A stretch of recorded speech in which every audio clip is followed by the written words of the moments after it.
The Adventures of Sherlock Holmes. The Adventure of the Red Circle. By Sir Arthur Conan Doyle.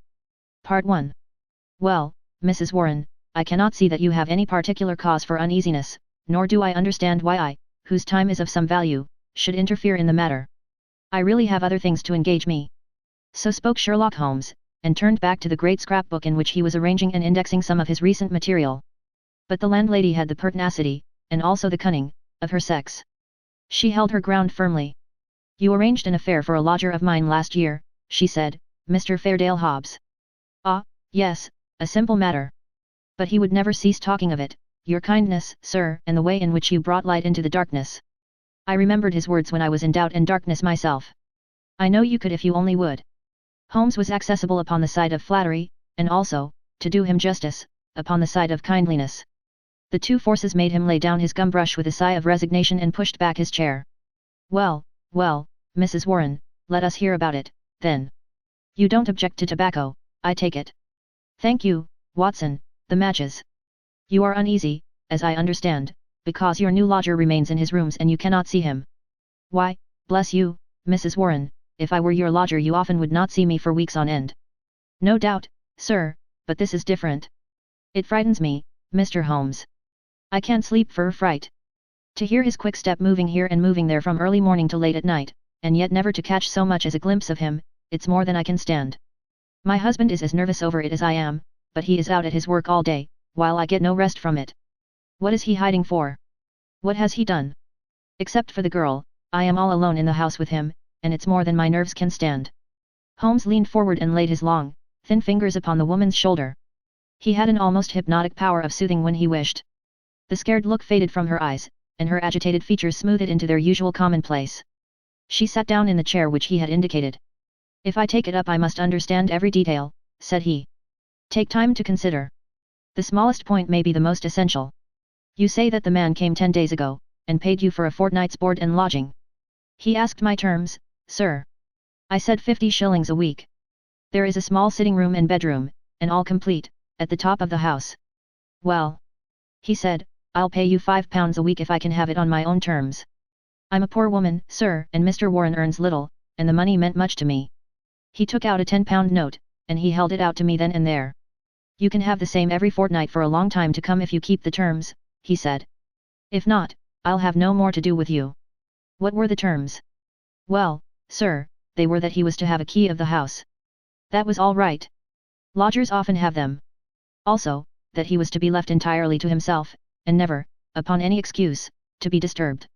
Nothing wonderful in that, surely. Not in reason, sir. But this is out of all reason. He has been there for 10 days, and neither Mr. Warren, nor I, nor the girl has once set eyes upon him. We can hear that quick step of his pacing up and down, night, morning, and noon, but except on that first night he has never once gone out of the house." "Oh, he went out the first night, did he?" "Yes, sir, and returned very late, after we were all in bed. He told me after he had taken the rooms that he would do so, and asked me not to bar the door. I heard him come up the stair after midnight. But his meals. It was his particular direction that we should always, when he rang, leave his meal upon a chair, outside his door. Then he rings again when he has finished, and we take it down from the same chair. If he wants anything else he prints it on a slip of paper and leaves it." "Prints it?" "Yes, sir, prints it in pencil. Just the word, nothing more. Here's one I brought to show you, soap. Here's another, match. This is one he left the first morning, Daily Gazette. I leave that paper with his breakfast every morning." "Dear me, Watson," said Holmes, staring with great curiosity at the slips of foolscap which the landlady had handed to him, "this is certainly a little unusual. Seclusion I can understand, but why print? Printing is a clumsy process. Why not write? What would it suggest, Watson?" "That he desired to conceal his handwriting." "But why? What can it matter to him that his landlady should have a word of his writing? Still, it may be as you say. Then, again, why such laconic messages? I cannot imagine. It opens a pleasing field for intelligent speculation. The words are written with a broad-pointed, violet-tinted pencil of a not unusual pattern. You will observe that the paper is torn away at the side here after the printing was done, so that the S of soap is partly gone. Suggestive, Watson, is it not? Of caution. Exactly. There was evidently some mark, some thumbprint, something which might give a clue to the person's identity. Now, Mrs. Warren, you say that the man was of middle size, dark, and bearded. What age would he be? Youngish, sir, not over 30. Well, can you give me no further indications?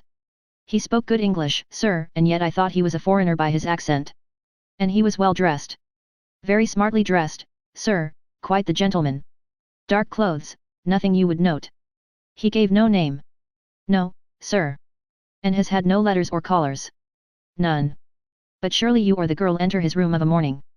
No, sir, he looks after himself entirely. Dear me, that is certainly remarkable. What about his luggage? He had one big brown bag with him, nothing else. Well, we don't seem to have much material to help us. Do you say nothing has come out of that room? Absolutely nothing. The landlady drew an envelope from her bag, from it she shook out 2 burnt matches and a cigarette end upon the table. They were on his tray this morning. I brought them because I had heard that you can read great things out of small ones. Holmes shrugged his shoulders. There is nothing here, said he. The matches have, of course, been used to light cigarettes. That is obvious from the shortness of the burnt end. Half the match is consumed in lighting a pipe or cigar. But, dear me, this cigarette stub is certainly remarkable. The gentleman was bearded and moustached, you say? Yes, sir. I don't understand that. I should say that only a clean-shaven man could have smoked this. Why, Watson, even your modest moustache would have been singed. A holder. I suggested. No, no, the end is matted. I suppose there could not be 2 people in your rooms, Mrs. Warren. No, sir. He eats so little that I often wonder it can keep life in one. Well, I think we must wait for a little more material. After all, you have nothing to complain of. You have received your rent, and he is not a troublesome lodger, though he is certainly an unusual one. He pays you well, and if he chooses to lie concealed it is no direct business of yours. We have no excuse for an intrusion upon his privacy until we have some reason to think that there is a guilty reason for it. I've taken up the matter, and I won't lose sight of it. Report to me if anything fresh occurs, and rely upon my assistance if it should be needed. There are certainly some points of interest in this case, Watson, he remarked, when the landlady had left us. It may, of course, be trivial, individual eccentricity, or it may be very much deeper than appears on the surface. The first thing that strikes one is the obvious possibility that the person now in the rooms may be entirely different from the one who engaged them. Why should you think so? Well, apart from this cigarette end, was it not suggestive that the only time the lodger went out was immediately after his taking the rooms? He came back, or someone came back, when all witnesses were out of the way. We have no proof that the person who came back was the person who went out. Then, again, the man who took the rooms spoke English well.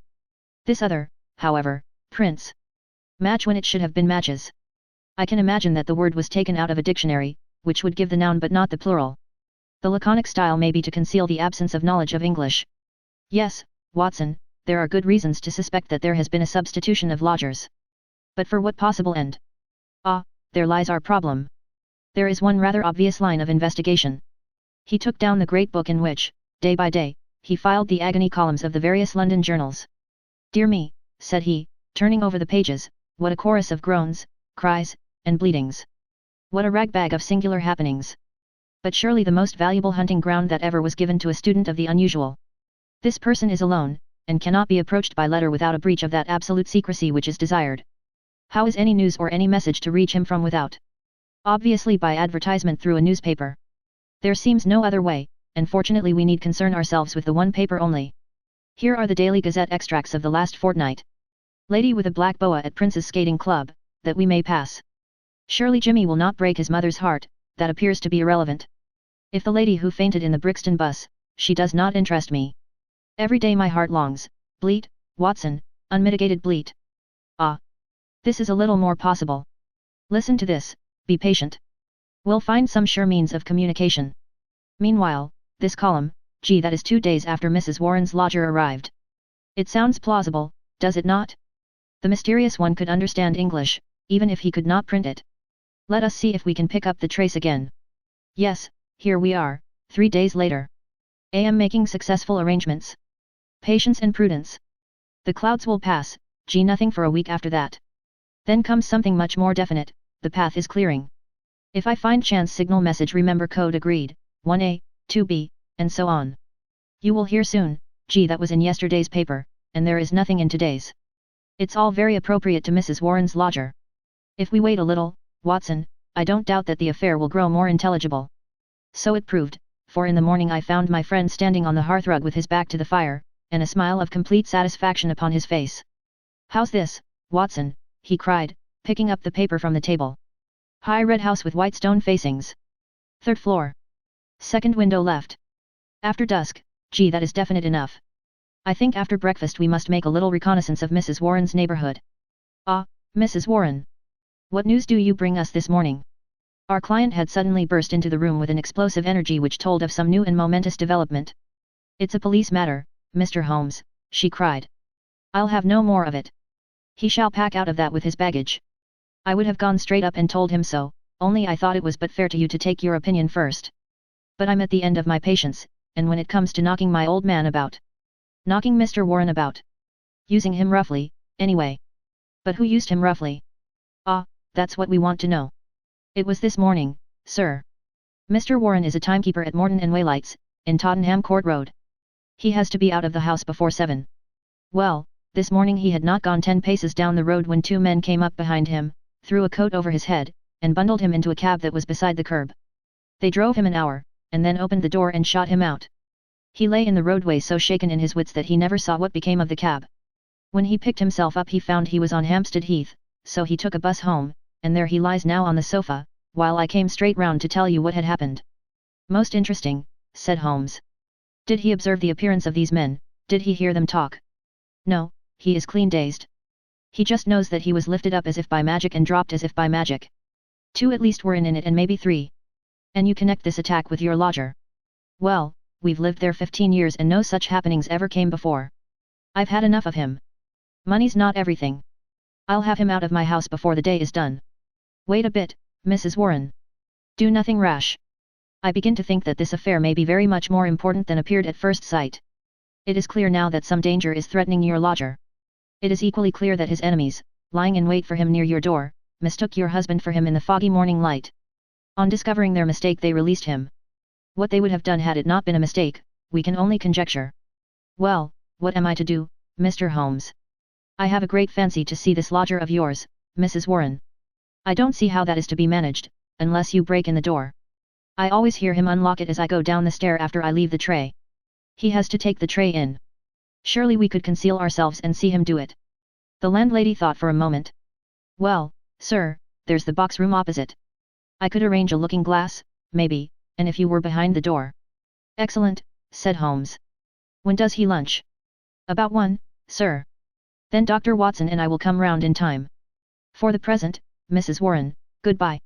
At 12:30 we found ourselves upon the steps of Mrs. Warren's house, a high, thin, yellow brick edifice in Great Orme Street, a narrow thoroughfare at the northeast side of the British Museum.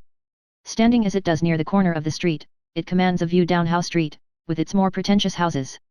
Holmes pointed with a chuckle to one of these, a row of residential flats, which projected so that they could not fail to catch the eye. "See, Watson," said he. "High red house with stone facings. There is the signal station all right. We know the place, and we know the code, so surely our task should be simple. There's a to let card in that window. It is evidently an empty flat to which the Confederate has access. Well, Mrs. Warren, what now? I have it all ready for you. If you will both come up and leave your boots below on the landing, I'll put you there now." It was an excellent hiding place which she had arranged.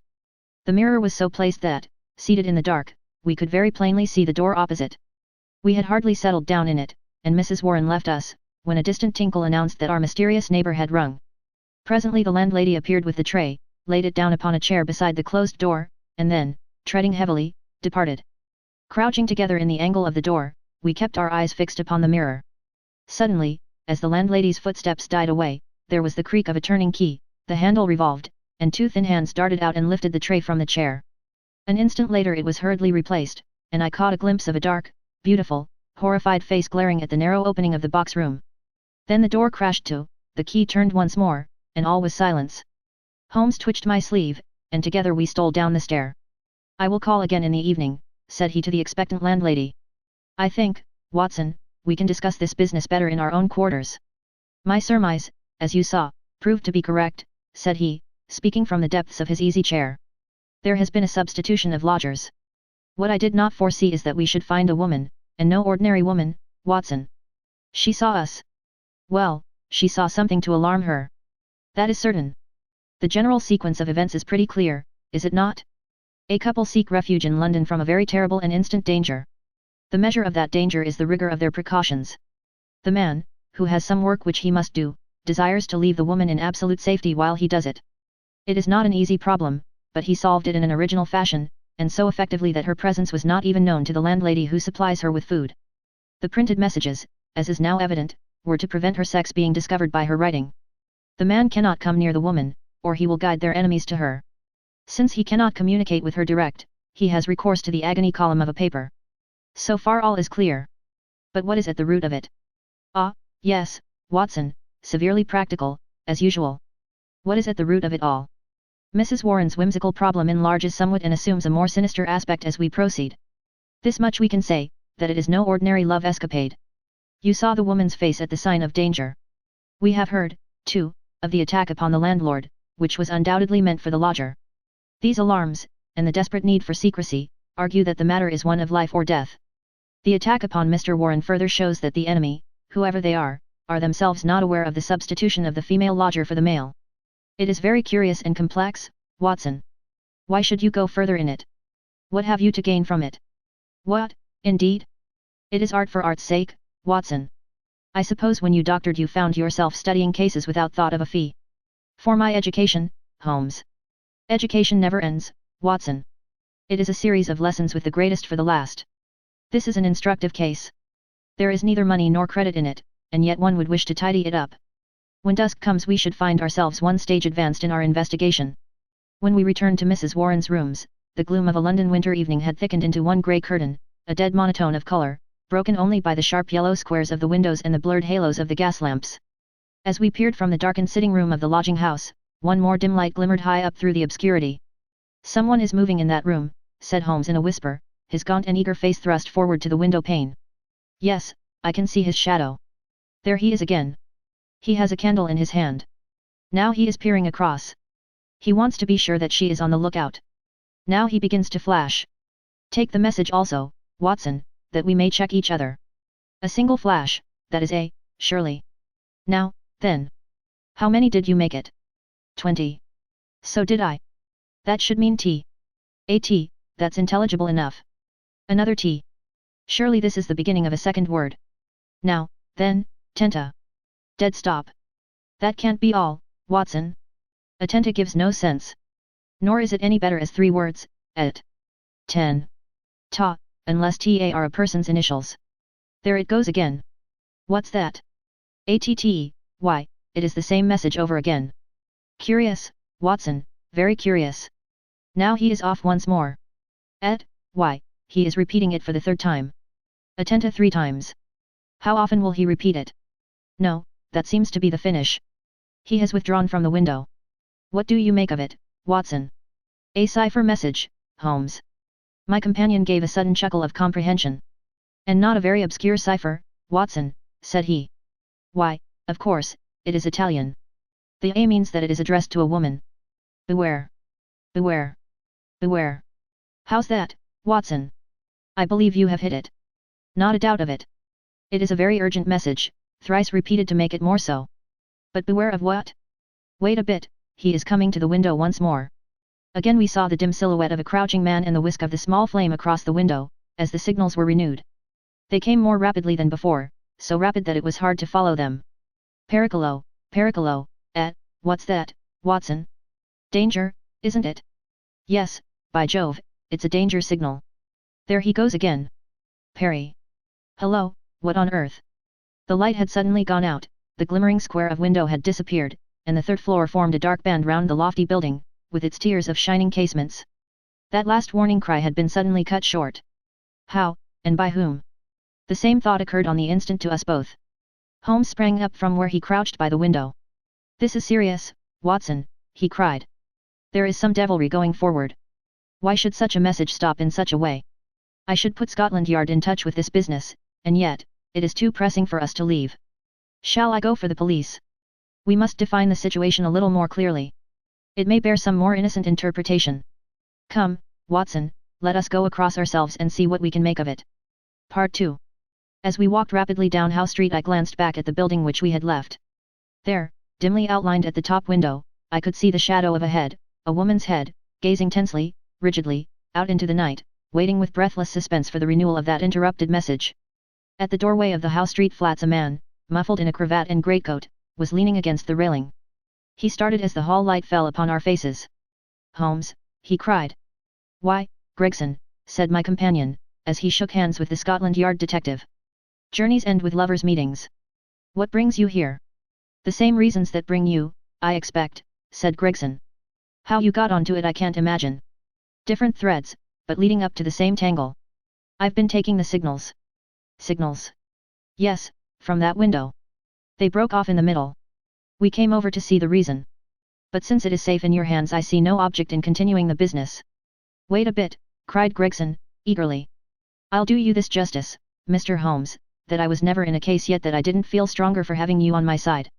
There's only the one exit to these flats, so we have him safe." "Who is he?" Well, we score over you for once, Mr. Holmes. You must give us best this time." He struck his stick sharply upon the ground, on which a cabman, his whip in his hand, sauntered over from a four-wheeler which stood on the far side of the street. "May I introduce you to Mr. Sherlock Holmes," he said to the cabman. "This is Mr. Laverton, of Pinkerton's American agency." "The hero of the Long Island Cave mystery," said Holmes. "Sir, I am pleased to meet you." The American, a quiet, businesslike young man, with a clean-shaven, hatchet face, flushed up at the words of commendation. "I am on the trail of my life now, Mr. Holmes," said he. "If I can get Gorgiano." "What? Gorgiano of the Red Circle? Oh, he has a European fame, has he? Well, we've learned all about him in America. We know he is at the bottom of 50 murders, and yet we have nothing positive we can take him on. I tracked him over from New York, and I've been close to him for a week in London, waiting some excuse to get my hand on his collar. Mr. Gregson and I ran him to ground in that big tenement house, and there's only the one door, so he can't slip us. There's 3 folk come out since he went in, but I'll swear he wasn't one of them." "Mr. Holmes talks of signals," said Gregson. "I expect, as usual, he knows a good deal that we don't." In a few clear words Holmes explained the situation as it had appeared to us. The American struck his hands together with vexation. "He's on to us," he cried. "Why do you think so?" "Well, it figures out that way, does it not? Here he is, sending out messages to an accomplice, there are several of his gang in London. Then suddenly, just as by your own account he was telling them that there was danger, he broke short off. What could it mean except that from the window he had suddenly either caught sight of us in the street, or in some way come to understand how close the danger was, and that he must act right away if he was to avoid it. What do you suggest, Mr. Holmes?" "That we go up at once and see for ourselves." "But we have no warrant for his arrest." "He is in unoccupied premises under suspicious circumstances," said Gregson. "That is good enough for the moment. When we have him by the heels we can see if New York can't help us to keep him. I'll take the responsibility of arresting him now. Our official detectives may blunder in the matter of intelligence, but never in that of courage." Gregson climbed the stair to arrest this desperate murderer with the same absolutely quiet and businesslike bearing with which he would have ascended the official staircase of Scotland Yard. The Pinkerton man had tried to push past him, but Gregson had firmly elbowed him back. London dangers were the privilege of the London force. The door of the left-hand flat upon the third landing was standing ajar. Gregson pushed it open. Within all was absolute silence and darkness. I struck a match, and lit the detective's lantern. As I did so, and as the flicker steadied into a flame, we all gave a gasp of surprise. On the deal boards of the carpetless floor there was outlined a fresh track of blood. The red steps pointed towards us, and led away from an inner room, the door of which was closed. Gregson flung it open and held his light full blaze in front of him, whilst we all peered eagerly over his shoulders. In the middle of the floor of the empty room was huddled the figure of an enormous man, his clean-shaven, swarthy face grotesquely horrible in its contortion, and his head encircled by a ghastly crimson halo of blood, lying in a broad wet circle upon the white woodwork. His knees were drawn up, his hands thrown out in agony, and from the center of his broad, brown, upturned throat there projected the white haft of a knife-driven blade deep into his body. Giant as he was, the man must have gone down like a pole-axe stalks before that terrific blow. Beside his right hand a most formidable horn-handled, two-edged dagger lay upon the floor, and near it a black kid glove. "By George, it's Black Gorgiano himself," cried the American detective. "Someone has got ahead of us this time." "Here is the candle in the window, Mr. Holmes," said Gregson. "Why, whatever are you doing?" Holmes had stepped across, had lit the candle, and was passing it backwards and forwards across the window panes. Then he peered into the darkness, blew the candle out, and threw it on the floor. "I rather think that will be helpful," said he. He came over and stood in deep thought while the two professionals were examining the body. You say that 3 people came out from the flat while you were waiting downstairs, said he, at last. Did you observe them closely?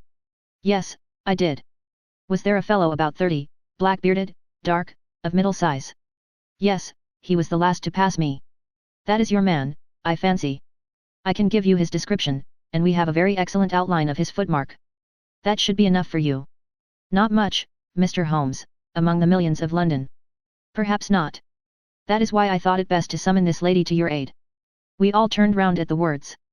There, framed in the doorway, was a tall and beautiful woman, the mysterious lodger of Bloomsbury. Slowly she advanced, her face pale and drawn with a frightful apprehension, her eyes fixed and staring, her terrified gaze riveted upon the dark figure on the floor. You have killed him, she muttered. Oh, Dio mio, you have killed him. Then I heard a sudden sharp intake of her breath, and she sprang into the air with a cry of joy. Round and round the room she danced, her hands clapping, her dark eyes gleaming with delighted wonder, and 1,000 pretty Italian exclamations pouring from her lips. It was terrible and amazing to see such a woman so convulsed with joy at such a sight. Suddenly she stopped and gazed at us all with a questioning stare. But you are police, are you not? You have killed Giuseppe Gorgiano. Is it not so? We are police, madam. She looked round into the shadows of the room. But where, then, is Gennaro? She asked. He is my husband, Gennaro Luca. I am Amelia Luca, and we are both from New York. Where is Gennaro? He called me this moment from this window, and I ran with all my speed. It was I who called, said Holmes. You? How could you call? Your cipher was not difficult, madam. Your presence here was desirable. I knew that I had only to flash Vianney and you would surely come. The beautiful Italian looked with awe at my companion. I do not understand how you know these things, she said. Giuseppe Gorgiano, how did he? She paused, and then suddenly her face lit up with pride and delight. Now I see it. My Gennaro. My splendid, beautiful Gennaro, who has guarded me safe from all harm, he did it, with his own strong hand he killed the monster. Oh, Gennaro, how wonderful you are! What woman could ever be worthy of such a man? Well, Mrs. Luca, said the prosaic Gregson, laying his hand upon the lady's sleeve with as little sentiment as if she were a Notting Hill hooligan, I am not very clear yet who you are or what you are, but you've said enough to make it very clear that we shall want you at the Yard. One moment, Gregson, said Holmes. I rather fancy that this lady may be as anxious to give us information as we can be to get it. You understand, madam, that your husband will be arrested and tried for the death of the man who lies before us? What you say may be used in evidence. But if you think that he has acted from motives which are not criminal, and which he would wish to have known, then you cannot serve him better than by telling us the whole story. Now that Gorgiano is dead we fear nothing, said the lady. He was a devil and a monster, and there can be no judge in the world who would punish my husband for having killed him. In that case, said Holmes, my suggestion is that we lock this door, leave things as we found them, go with this lady to her room, and form our opinion after we have heard what it is that she has to say to us. Half an hour later we were seated, all four, in the small sitting room of Signora Luca, listening to her remarkable narrative of those sinister events, the ending of which we had chanced to witness. She spoke in rapid and fluent but very unconventional English, which, for the sake of clearness, I will make grammatical. I was born in Posillipo, near Naples, said she, and was the daughter of Augusto Barelli, who was the chief lawyer and once the deputy of that part. Gennaro was in my father's employment, and I came to love him, as any woman must. He had neither money nor position, nothing but his beauty and strength and energy, so my father forbade the match. We fled together, were married at Bari, and sold my jewels to gain the money which would take us to America. This was 4 years ago, and we have been in New York ever since. Fortune was very good to us at first.